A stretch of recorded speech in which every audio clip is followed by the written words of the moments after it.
I want to go back to the Arab world for a few minutes on the Saudi Arabia trip. Jared Kushner. What happened? I don't think people know how unusual just to have him on the trip and in the palace of the king of in Saudi Arabia. Saudi Arabia. We explain that to us because of who Jared Kushner is. Yeah. First of all, he's President Trump's son-in-law. Is married to Ivanka, and he's Jewish. Ivanka converted to Judaism. Now, and I'm not sure the exact year, but it was roughly 10 years ago, might have been 15 years ago.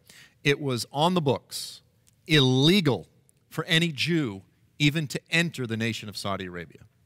Okay? Now, they got rid of that law, but by and large, if you're Jewish, you don't go to Saudi Arabia, period. So Kushner is the one who actually, it was his idea, his brainchild, to set up this whole Middle Eastern trip. And it was a raving success. Again, I want to be very clear, hit it out of the park. But Ivanka, Jared, Melania, they show up in Saudi Arabia. Again, the most stringent Sunni nation in the world in terms of implementing Islamic law. Melania and Ivanka did not wear a veil, a head covering. All the women there have to be completely covered in black. They didn't do any of that. They didn't kowtow to that culture. And Jared, of course, being a very well-known Jew, showed up, held his head high. And this is what's necessary.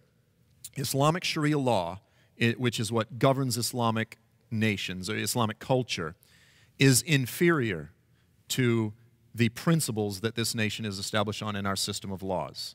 And if we have to, and I've said this, we need to regain a sense of cultural superiority, because you can just point to any dozens of things inherent in Islamic law. The value of a woman's testimony in court is only half as good as a man's.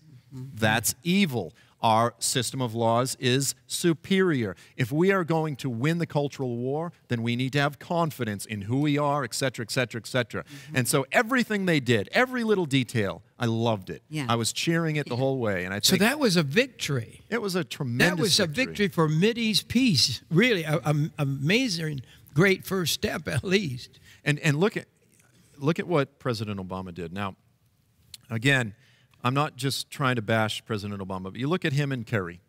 Just before they got out, what did they do? On the two Jewish holidays of Hanukkah and then Purim.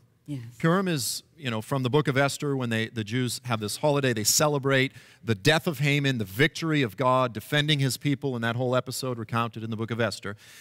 Hanukkah is the celebration of the rededication of the Jewish temple after Antiochus Epiphanes. He came in, and this whole story, this is during the intertestamental period between the Old and the New Testaments recounted in the book of Maccabees, but he tried to wipe the Jewish people out.